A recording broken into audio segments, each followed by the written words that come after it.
I am continuing my reading. What I'm doing in this series is to read through the entire standard works of the Church of Jesus Christ of Latter-day Saints.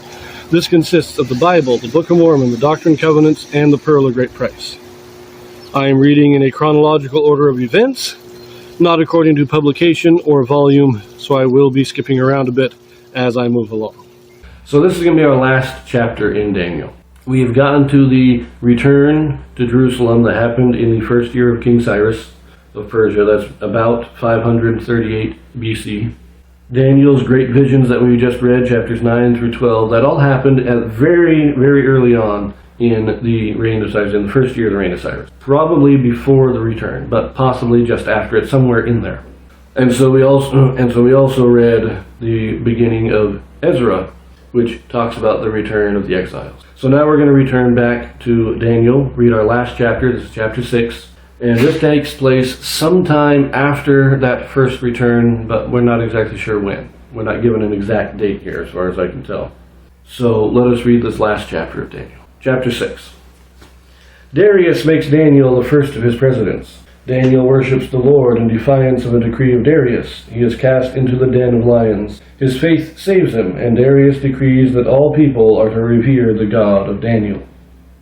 So this is the story of Daniel in the lion's den. Very famous story, but let us remember here, this is 70 years after Daniel was brought into captivity, and he was already 16 years old. And this is more than 70 years, this is a few years later. Daniel is around 90 years old here. He is a very old man. The fact that he's still alive says something about his character and how much God has blessed him. So keep that in mind, that Daniel is 90 years old during this story. And let us read. It pleased Darius to set over the kingdom 120 princes, which should be over the whole kingdom, and over these 3 presidents, of whom Daniel was first, that the princes might give accounts unto them, and the king should have no damage. Then this Daniel was preferred above the presidents and princes, because an excellent spirit was in him, and the king thought to set him over the whole realm. Then the presidents and princes sought to find occasion against Daniel concerning the kingdom. But they could find none occasion nor fault, for as much as he was faithful, neither was there any error or fault found in him. This is the economy that Darius is setting up. He divided his kingdom. Remember, this Darius is just a king over the local province of Babylon. He's not over the entire Persian Empire. He's over the province of Babylon. And he divides his province into 120 districts. Now, this isn't large land areas. This is just districts within Babylon. And he has his 3 presidents. The princes oversee their district, and then they report to the 3 presidents. And the presidents then review all of their work and report to the king. And in this way, in this kind of 3-tiered review, it is hoped that any errors will be found, and any embezzlements, any funny stuff going on will be detected. Daniel is put as the head of the 3 presidents, and he is so good at what he does that Darius is considering making him just the top ruler over everything. And the other 2 presidents and all the princes are getting upset. They say, "Oh, we got to find out something that he did wrong," and they can't find anything. All of his books are in perfect order. There's not just is he not doing anything illegal. There's not a single error in anything that he does. Everything is accounted for.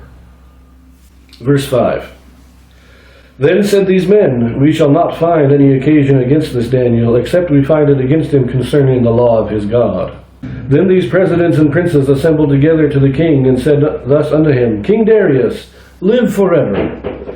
All the presidents of the kingdom, the governors and the princes, the counselors and the captains have consulted together to establish a royal statute, and to make a firm decree, that whosoever shall ask a petition of any god or man for 30 days, save of thee, O king, he shall be cast into the den of lions. Now, O king, establish the decree, and sign the writing, that it be not changed according to the law of the Medes and Persians, which altereth not. Wherefore King Darius signed the writing and the decree. So this is in Persian law. Once a decree was signed, it could not be revoked. Now Darius, he's just the king over Babylon. So he is under the authority of the king of Persia. And so if I understand correctly, the king of Persia could nullify any decree that he made. But only the king of Persia could, because he's the only one of higher authority than the king of Babylon, than Darius himself. And so if he puts this in, nothing can undo it. Not even Darius can undo it. It would have to be a higher authority. And remember, they said they can't find anything actually wrong with anything that Daniel's done. And so they have to manufacture something based on his faith in God. They have to turn his faith in God against him. That's what they're saying. That's what they're doing. Now, Darius goes along with this apparently because he likes the idea. He likes being praised. You know, it's appealing to his pride and vanity. And so he goes along with it. Verse 10. Now when Daniel knew that the writing was signed, he went into his house, and his windows being open in his chamber toward Jerusalem, he kneeled upon his knees 3 times a day and prayed, and gave thanks before his God, as he did aforetime. Then these men assembled, and found Daniel praying and making supplication before his God. Then they came near, and spake before the king concerning the king's decree. Hast thou not signed a decree that every man that shall ask a petition of any god or man within 30 days, save of thee, O king, shall be cast into the den of lions? The king answered and said, The thing is true, according to the law of the Medes and Persians, which altereth not. Then answered they and said before the king, That Daniel, which is of the children of the captivity of Judah, regardeth not thee, O king, nor the decree that thou hast signed, but maketh his petition 3 times a day. Then the king, when he heard these words, was sore displeased with himself, and set his heart on Daniel to deliver him, and he labored till the going down of the sun to deliver him. Daniel sees the decree, and he doesn't hesitate. He prays 3 times a day, and he continues praying. He's always done it. This is just what he does. And he doesn't waver. He doesn't say, oh, well, the decree's there, I guess I can't pray. No, he just goes in and says, he says his prayers just like normal. And they gather to his house to watch him, to find out, and they catch him, and they go to the king, and then the king, I love that. The king's like, yeah, I made the decree. He says, oh, well, Daniel just broke it. And the king realizes what happened. He realizes that he's been tricked, and he spends the rest of that day searching for a legal way to save Daniel. He can't go back on the decree. He has to fulfill the decree.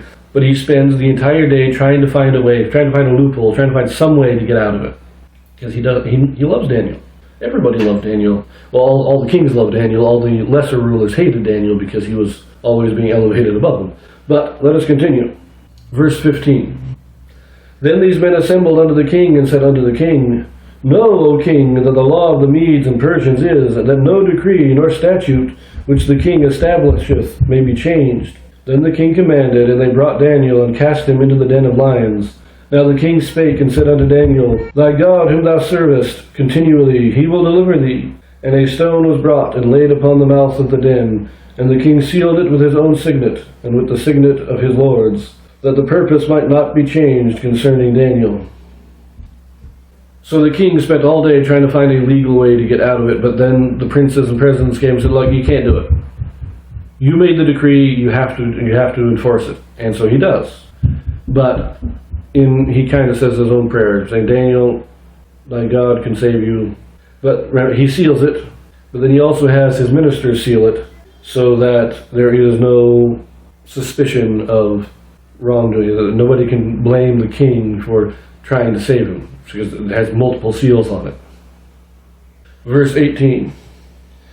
Then the king went to his palace and passed the night fasting. Neither were instruments of music brought before him, and his sleep went from him.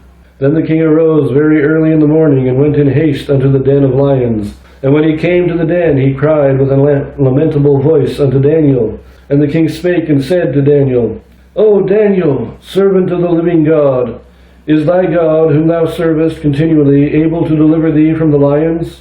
Then said Daniel unto the king, O king, live forever. My God hath sent his angel, and hath shut the lions' mouths, that they have not hurt me. Forasmuch as before him innocency was found in me, and also before thee, O king, have I done no hurt. Then was the king exceeding glad for him, and commanded that they should take Daniel up out of the den. So Daniel was taken up out of the den, and no manner of hurt was found upon him, because he believed in his God. So the angel comes down, of course, we know that story, but the king immediately takes Daniel out, because he did throw him in the lion's den, just like the decree required, and he spent the day there. Now the law, that decree, has been satisfied. He can take Daniel out, and nobody can claim that he did not obey the law. Verse 24. And the king commanded, and they brought those men which had accused Daniel, and they cast them into the den of lions, them, their children, and their wives. And the lions had the mastery of them, and brake all their bones in pieces, or ever they came at the bottom of the den. Then King Darius wrote unto all the people, nations, and languages that dwell in all the earth, Peace be multiplied unto you. I make a decree that in every dominion of my kingdom men tremble and fear before the God of Daniel. For he is the living God, and steadfast forever, and his kingdom that which shall not be destroyed, and his dominion shall be even unto the end. He delivereth and rescueth, and he worketh signs and wonders in heaven and in earth. Who hath delivered Daniel from the power of the lions? So this Daniel prospered in the reign of Darius, and in the reign of Cyrus the Persian. So it appears that Daniel never served with the actual king of Persia. He never served with Cyrus. But he did serve under the king of Babylon. But this also indicates that he did not live beyond the time of Cyrus. He prospered during the reign of Cyrus and Darius, but we are given no indication that he lived beyond that time. Now, Cyrus died in the year 330, approximately. That would be 78 years after Daniel was taken into captivity, and he was already maybe 16. So 78 plus 16 is 94. He would have died sometime in his 90s. That will conclude Daniel. And we continue with the book of Ezra now. I will see you there.